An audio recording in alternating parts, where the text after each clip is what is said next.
Boa tarde a todos. Muito obrigado pelo convite para vir a essa nobre comissão.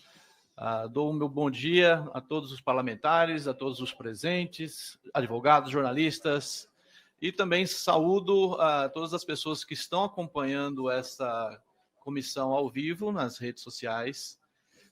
É um privilégio poder estar aqui na Câmara dos Deputados, no Congresso Nacional, podendo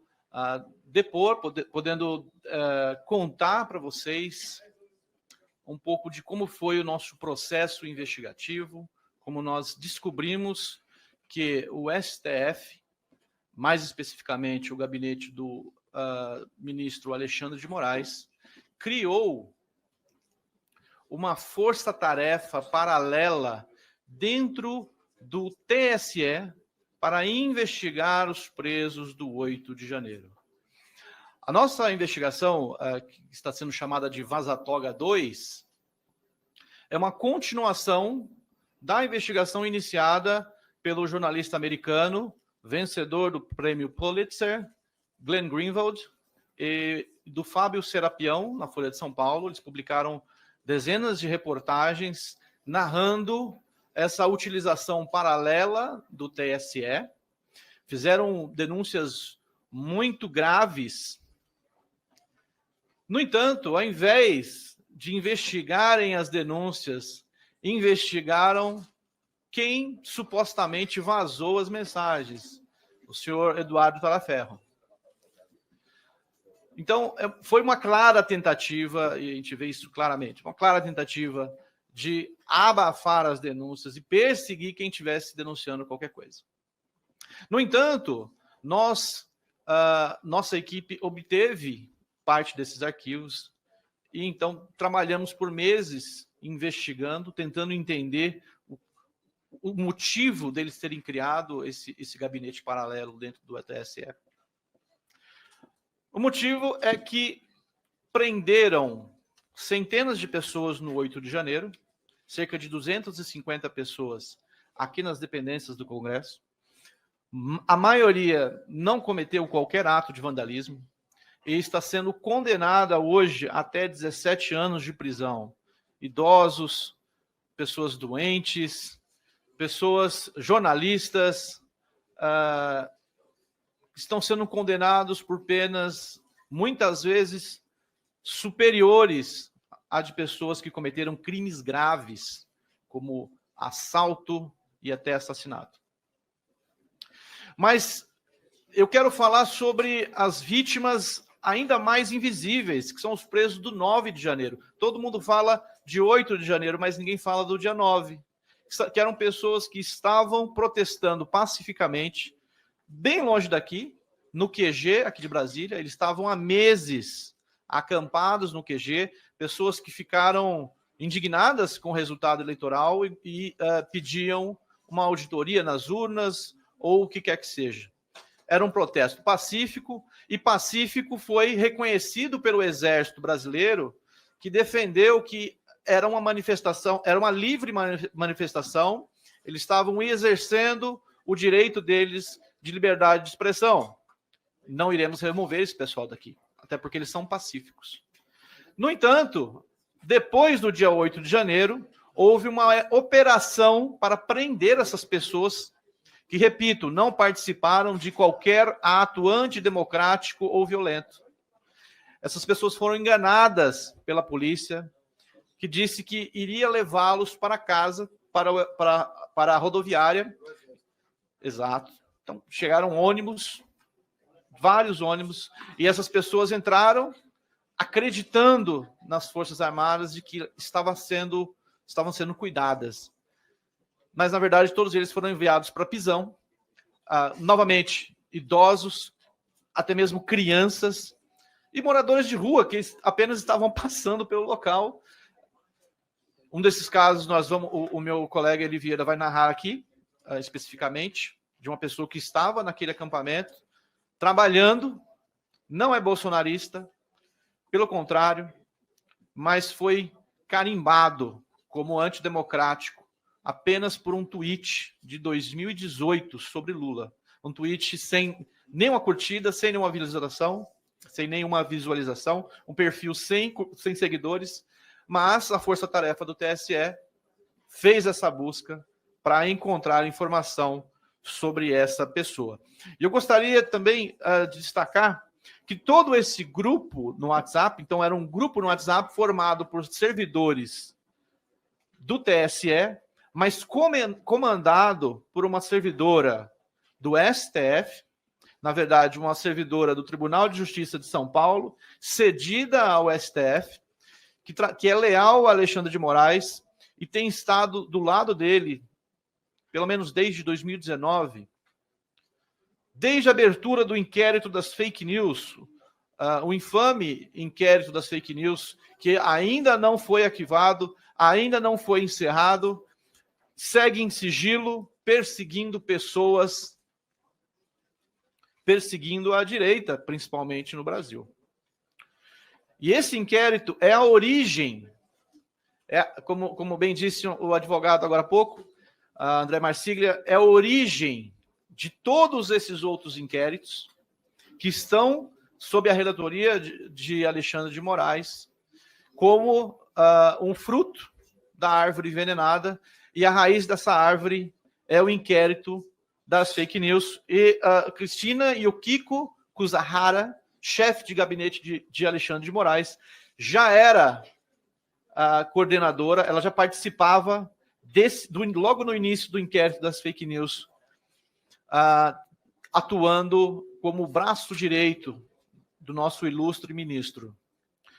E todo esse processo, toda essa investigação paralela feita via WhatsApp, com servidores do Centro de Contra-Desinformação do TSE, foi comandado por essa servidora do STF com mão de ferro, né, de forma agressiva e de forma até mesmo desrespeitosa. Ela chamava os servidores de mal acostumados, dizendo que eles não trabalhavam no ritmo do ministro. Ou seja, mostrava um total desprezo do gabinete de Alexandre de Moraes pelo Tribunal Superior Eleitoral que ele comandava na época. Ou seja, o Tribunal Superior Eleitoral se tornou um puxadinho de Alexandre de Moraes durante as eleições. E nesse grupo estava, então, Eduardo Talhaferro, chefe do setor de contra-desinformação do TSE, o AAED. Também estavam os juízes que participaram das audiências de custódia, o senhor Ayrton Vieira, citado agora pelo preso político, e também estava o senhor Marco Antônio Martins Vargas, que era do TSE, e o Ayrton Vieira do STF. Todos eles foram citados na vaza-toga de Glenn Greenwald.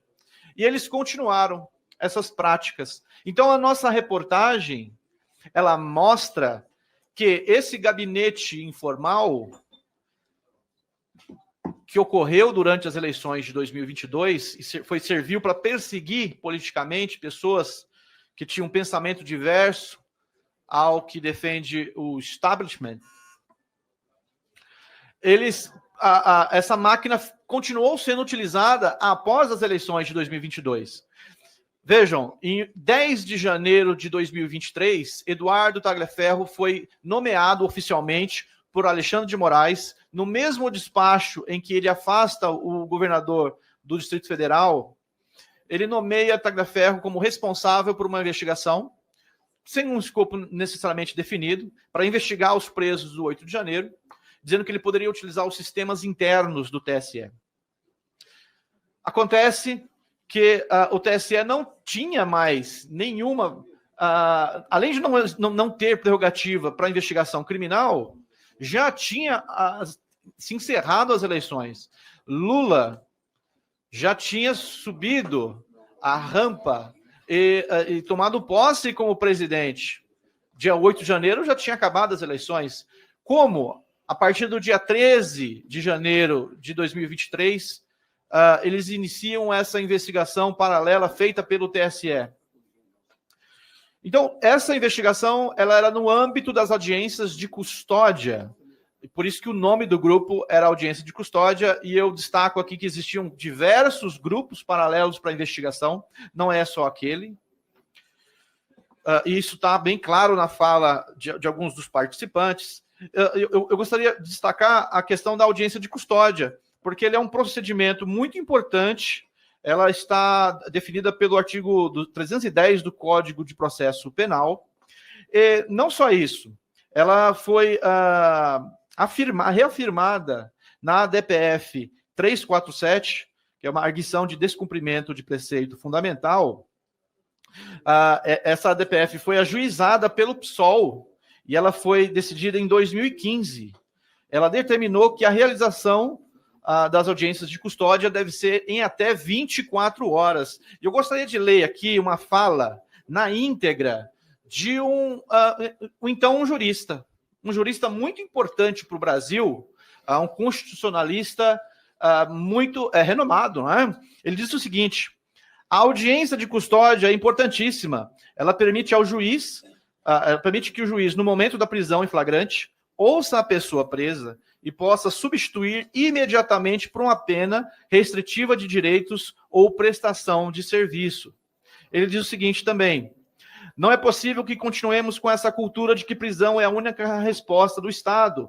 Precisamos prestigiar as medidas alternativas. A audiência de custódia é um passo fundamental nesse sentido. Essa fala é de ninguém menos do que Alexandre de Moraes, na sua sabatina para ser aprovado como ministro do Supremo Tribunal Federal. E é tudo muito bonito quando você está se candidatando, quando você está namorando com alguém, é tudo muito lindo. Depois do casamento, a gente vê como as pessoas são de verdade. E Alexandre de Moraes, ele desvirtuou totalmente a instituição da audiência de custódia nesse caso. Por quê?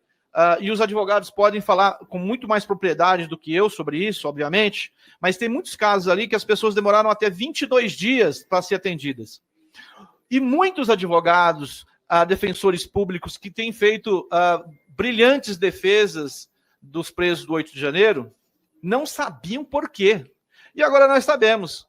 Eles estavam aguardando a produção informal dessas certidões, que foram feitas de maneira improvisada, totalmente atrapalhadas, informal, cometeram diversos erros durante o processo, e isso é notório quando vocês leem o relatório e vê os diálogos, vocês podem observar que a equipe do TSE foi coagida, ela foi forçada a produzir esses relatórios.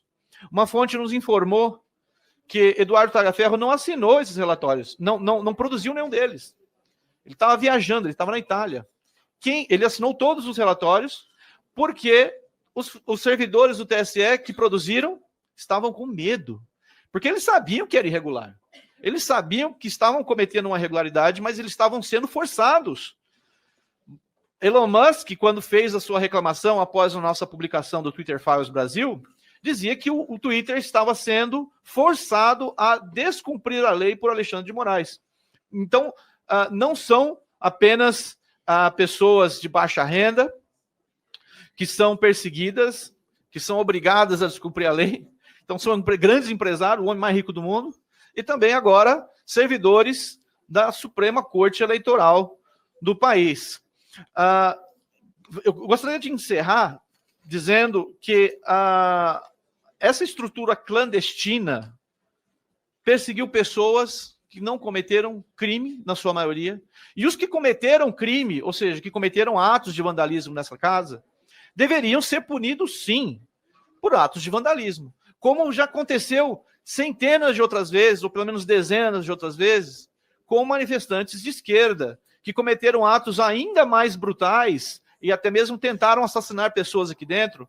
Ontem vimos aqui atos de violência novamente dentro dessa casa. Mesmo assim, as pessoas não são perseguidas, elas não são condenadas, elas não são responsabilizadas da mesma forma que as pessoas do 8 de janeiro. E eu, como jornalista, eu não poderia me calar. Mesmo várias pessoas, vários colegas terem me recomendado que não publicasse isso, dizendo que temiam por minha vida ou temiam por minha integridade, mas eu, como jornalista, não poderia me calar. A nossa responsabilidade como jornalista é contar os fatos para as pessoas. E, por último, eu destaco aqui que durante a nossa apuração, nós descobrimos que o setor do TSE enviou solicitações para parceiros externos, pessoas de fora da corte, para fazerem buscas informais e se infiltrarem como espiões nas redes sociais, se infiltrarem como espiões em grupos privados de WhatsApp, como nós vimos no caso dos empresários Luciano Hang e outros que foram falsamente acusados de defenderem um golpe de Estado e depois, por causa disso, foram perseguidos. Eu revelei no meu site ainvestigação.com que uma dessas pessoas infiltradas é uma jornalista de Brasília, fanática por Alexandre de Moraes. Eu acredito que ela está assistindo a essa sessão agora. Letícia Salorenzo tinha acesso direto a Alexandre de Moraes. Ela é conhecida como bruxa da Vaza Toga. Ela era assessora informal de Alexandre de Moraes no TSE, fazia investigações privadas. Ela colocou no currículo Lattes dela, inclusive, tá? Então não é só informações privadas. Se você for no currículo Lattes de Letícia, você vai ver que ela colocou que ela é assessora informal do TSE durante as eleições. Eu questionei o TSE disse que nunca viu essa mulher na vida, mas pessoas próximas a Alexandre de Moraes disseram para mim que ela estava direto no gabinete do ministro, coisa que ninguém tinha acesso. Letícia Salorenzo tinha. Ela se infiltrava em grupos, enviava investigações e demandava bloqueios dessas pessoas. E a tese dessa senhora tem sido utilizada pela Polícia Federal para acusar Jair Bolsonaro de tramar um golpe de Estado desde o início do seu mandato, em 2019. É uma tese absurda, mas que tem base nas teorias dessa senhora Letícia Salorenzo, que não é apenas uma pessoa desequilibrada.